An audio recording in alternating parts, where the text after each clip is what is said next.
If all this is going on, where is it going to lead? What might the end game be?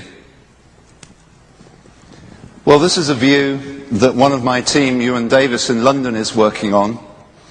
And it's not a finished piece of Forrester Research, so I guess I'm sticking my neck out here a little bit by putting it up on screen. But I wanted to share this with you and discuss some of its implications because I think this is an important picture. For some time now, Forrester has been talking about the internal IT organizations of large companies as falling into three archetypes, three typical types of behavior that we call the solid utility, the trusted supplier, or the partner player, going up the vertical axis on the left there. The solid utility is primarily focused on standardized low-cost infrastructure management.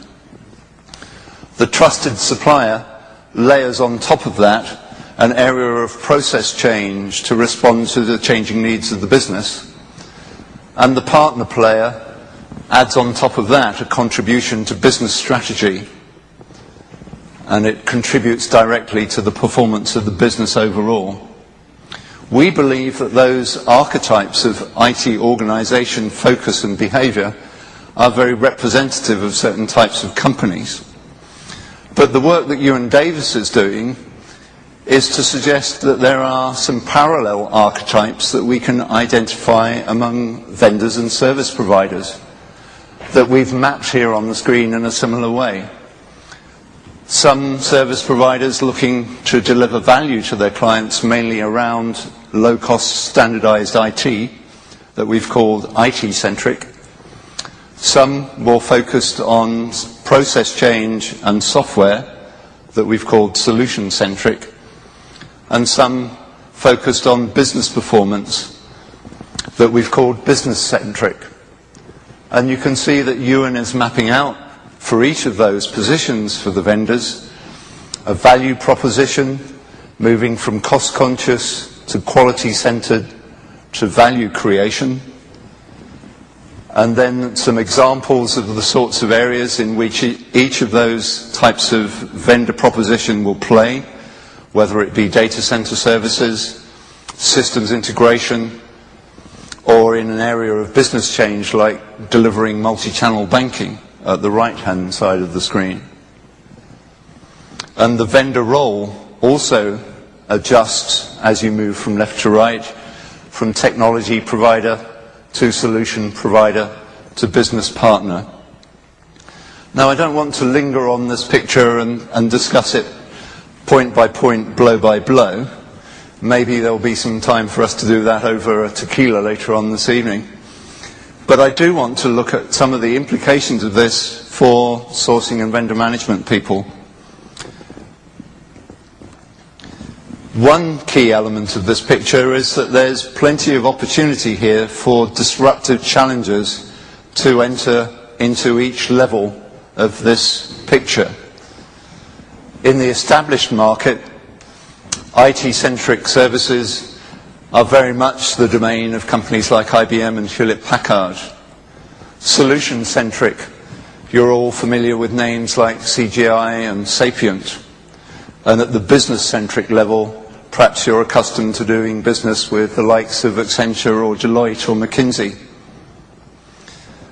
But there are new entrants coming into each of these levels of value delivery, whether it be the Indian firms, which are playing right across this landscape, or the telecom operators that want to come and manage your IT infrastructure for you, or companies like IBM and EDS moving into the business-centric services with more powerful consulting offerings. But I believe that the most disrupted sector over the next 3 to 5 years is going to be this element about solution-centric services, where we see a whole swath of new entrants coming in, including web upstarts like Google, which just recently signed up a deal with Capgemini to deliver Google apps in a customized way to enterprise clients, including hardware innovators like Cisco, including software as a service providers like Salesforce.com, and I could go on and on listing companies that are coming in and trying to disrupt that area of the services market.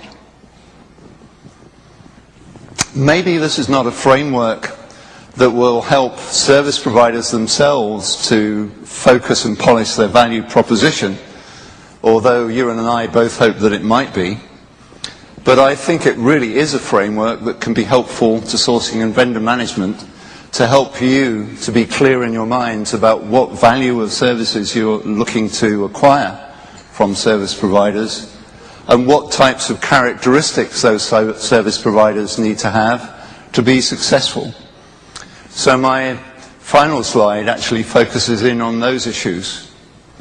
What are the characteristics of winning tier one providers in this picture? The large service providers that are going to be most important in the lives of the large companies represented in the room. Well, at the IT-centric level, the primary specialization of a company is going to be around horizontal, low-cost managed services. It's going to have a global delivery model that's based on distributed horizontal services structured for lowest delivery cost. And its value proposition will be about agile, excellently standardized IT, rationalized, virtualized, and modernized. At the solution-centric level, that picture is different. The primary specialization is going to be process-focused. And the global delivery model that will apply will be one with a fully developed, vertically oriented front office deployed locally in markets like the US, married to fully developed low-cost delivery capabilities in the offshore or nearshore locations. And the value proposition will focus on process improvement and things like staff productivity gains or client customer impact arising out of the software changes deployed. And finally, at the business-centric level, the primary specialization will be industry-focused. The global delivery model will be a fully developed local front office with vertically focused low-cost centers of excellence in the offshore or nearshore locations. And the value proposition will focus on business performance improvement for the client.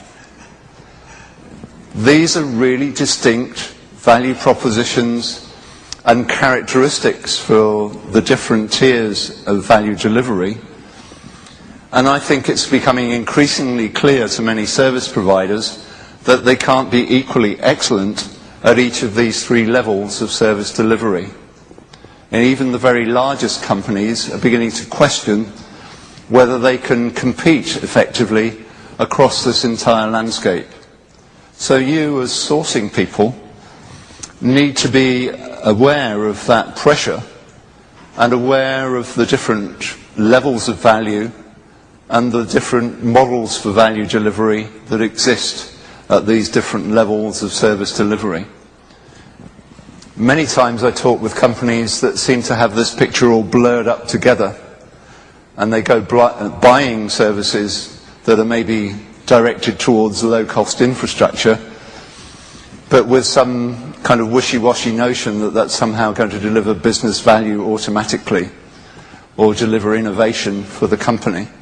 These things need to be separated out from one another and dealt with in a very precise